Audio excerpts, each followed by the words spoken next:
Visakha metro rail ప్రాజెక్టులో మరో ముందడుగు పడింది. ఇప్పటికే ప్రాజెక్టు కోసం నిర్దేశించిన ప్రాంతాలను మెట్రో రైల్ అధికారులు ఏషియన్ డెవలప్మెంట్ బ్యాంకు ప్రతినిధులు సందర్శించారు. మరింత సమాచారం మా ప్రతినిధి ఆదిత్య పవన్ అందిస్తారు. ఆదిత్య పవన్, విశాఖ మెట్రో రైల్ ప్రాజెక్టుకు సంబంధించిన తాజా వివరాలేంటి?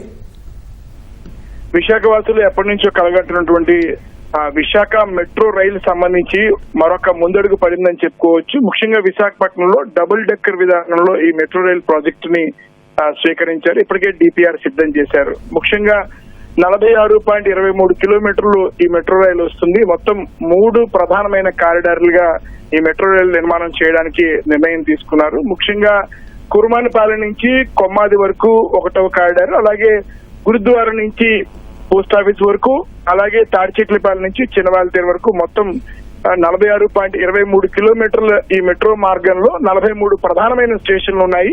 ముఖ్యంగా ఈ రోజున ఈ ప్రధానమైనటువంటి స్టేషన్లు మెట్రో రైలు నిర్మించేటువంటి మార్గాలన్నీ కూడా ఆంధ్రప్రదేశ్ మెట్రో రైల్ కార్పొరేషన్ ఎండి అయినటువంటి రామకృష్ణారెడ్డి, అలాగే ఏషియన్ డెవలప్మెంట్ బోర్డ్ బ్యాంక్ ప్రతినిధులు కూడా ఈ ప్రాంతాలని సందర్శించారు. ముఖ్యంగా Gurudwara, Tadichetlapalem, NAD junction, Kommadi junction, Kurmanipalem junction ఈ ప్రాంతాలని పరిశీలించి మెట్రో రైల్ ప్రాజెక్ట్ ఎక్కడెక్కడైతే వస్తుందో ఆ ప్రాంతాలను కూడా పరిశీలించారు. సుమారుగా 11,000 కోట్లతోటి మొదటి దశ పనులు ప్రారంభించడానికి సంసిద్ధంగా ఉన్నట్టు కూడా ఆ మెట్రో రైల్ ప్రాజెక్ట్ సంబంధించినటువంటి ఎండి రామకృష్ణారెడ్డి తెలియజేశారు. అయితే ఒక రకంగా చూసుకున్నట్టయితే డిపిఆర్ సిద్ధమైన సమయంలో ఏషియన్ డెవలప్మెంట్ బ్యాంక్ కూడా ముందుకు రావడం, ఖచ్చితంగా వారు సహకారం ఇచ్చి రానున్న రోజుల్లో త్వరలోనే ఈ మెట్రో రైల్ ప్రాజెక్ట్ సంబంధించినటువంటి ఒక శ్రీకారం చుట్టబడుతుందనేటువంటి అభిప్రాయాన్ని కూడా AP metro rail corporation MD Ramakrishna Reddy వ్యక్తపరిచారు.